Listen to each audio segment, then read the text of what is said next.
Je te salue encore pour le bonheur que nous avons, toi et moi, de nous restaurer et de nous tenir au pied du Créateur des cieux et de la terre. Nous avons vu hier comment ces personnes sont allées voir Saül en lui proposant de livrer David parce qu'ils habitaient la région. Et ce dernier n'a pas manqué de les bénir. Mais nous savons que la bénédiction de Saül n'a aucune valeur parce qu'il n'a pas l'Éternel avec lui. Et voilà donc ces personnes qui retournent avec le projet. L'ennemi a ajouté de nouvelles personnes qui se sont jointes à Saül parce qu'elles veulent détruire ces personnes, le serviteur de l'Éternel des armées. Vois-tu, quand tu es enfant de Dieu, les forces du mal se liguent. Aujourd'hui, nous verrons ensemble, pour s'emparer, juste avant, prions.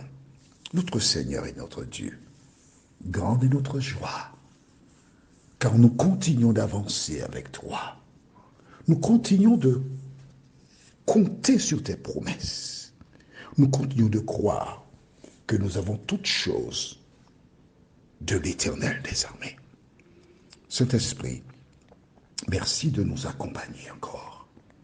Merci de nous vivifier. Merci de nous fortifier. Merci de sceller la parole dans nos cœurs afin que nous puissions toujours rester en contact avec toi. Conduis-nous encore dans toute la vérité. Nous t'avons prié au nom de Jésus et pour ta gloire éternelle. Amen.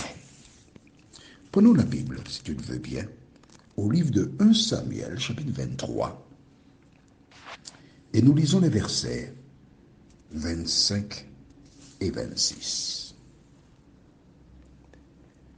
Saül et ses hommes allèrent à sa recherche. David en fut informé. Il descendit à la roche et demeura dans le désert de Mahon. Mais Saül, apprenant cela, poursuivit David au désert de Mahon. On s'arrête ici un instant. Est-ce que tu as noté qu'à plusieurs reprises, Saül a cherché à détruire David? Et ce dernier, il filait. Il était intouchable. Il ne pouvait pas l'arrêter. Jusqu'au jour où, voilà donc ces personnes qui sont descendues voir Saül et lui dire, nous savons où il se trouve. Nous connaissons les cachettes. Nous allons le saisir et te l'offrir sur un plateau. Et voici donc Saül qui, conformément aux accords, monte pour prendre David. Mais avant cela, as-tu noté que Jonathan, il est venu? Il a délivré un message à David en lui disant, je sais que tu seras roi. Mon père le sait. Tu remplaceras mon papa. Il est venu faire une déclaration prophétique pour annoncer l'avenir que Dieu a en réserve pour David. Et ces paroles l'encouragèrent. Ces paroles le fortifièrent. Ces paroles l'incitèrent à croire que lorsque Samuel était venu chez son père et avait versé l'huile sur sa tête, c'était le plan de Dieu. Alors cela n'a fait que renforcer sa foi, l'encourager. Mais l'ennemi, que cherche-t-il? À détruire celui que Dieu a choisi. Il faut détruire David. Parce qu'il ne sait pas si ce n'est pas cet homme-là, David, qui lui écrasera la tête. Alors il est vraiment mobilisé pour le détruire. Que se passe-t-il? Alors qu'il est dans le désert, des personnes incitèrent Saül à monter. Et Saül a appris qu'il était dans le désert de Mahon et a été le chercher. Le verset qui suit, le verset 26, est intéressant. Que dit-il?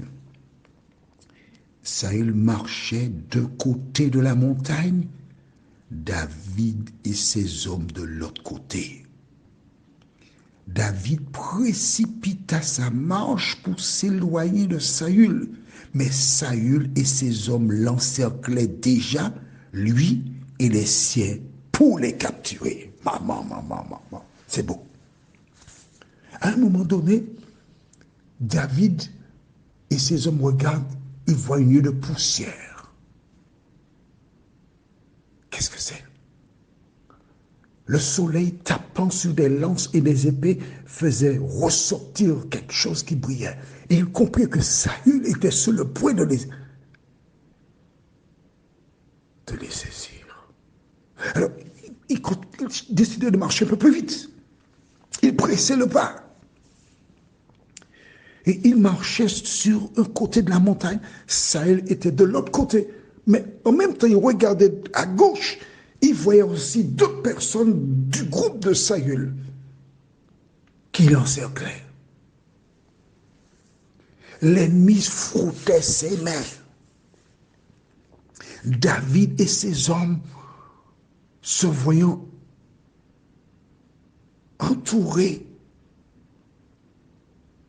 probablement commencèrent à se poser des questions.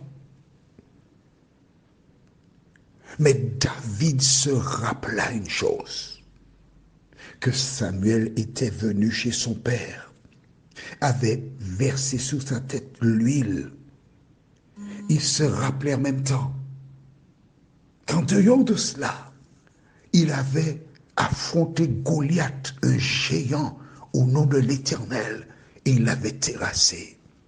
Et tout récemment, Jonathan vint lui dire, mon père sait que c'est toi qui régneras sur Israël. Mais là, à ce moment-là, toutes ces personnes qui entourent, comment ferais-je pour m'en sortir? La crainte s'emparait de David et de ses hommes. Jusque-là, ils avaient vu la main de Dieu. Mais cette fois-ci, est-ce que Dieu avait le pouvoir de les délivrer? Parce que cette fois-ci, tout paraissait terminé. Selon toi, Dieu pouvait-il délivrer David? Tu te trouves dans une situation difficile où tout se ligue contre toi. Mais garde la foi. Garde la foi. Ne perds pas la foi. Lève tes yeux vers Jésus. Il agira. Prions. Notre Seigneur et notre Dieu. David est encerclé. Mais autour de David, ses hommes et lui ne voient pas les anges qui veillent sur lui. Ô notre Père, notre Dieu, tandis que des femmes et des hommes font des plans, des projets pour nous détruire, et ces personnes ont l'impression qu'elles ont gagné et qu'il n'y a pas de porte de sortie. Merci Seigneur, merci pour la porte de sortie. Parce que la porte de sortie du chrétien, c'est Jésus de Nazareth. Continue de nous fortifier, de nous bénir, de nous diriger. Continue de te tenir à côté de nous et fais-nous du bien dans tous les domaines, nous t'en prions. Au nom de Jésus et pour ta gloire éternelle. Amen. Que l'Éternel continue de te bénir.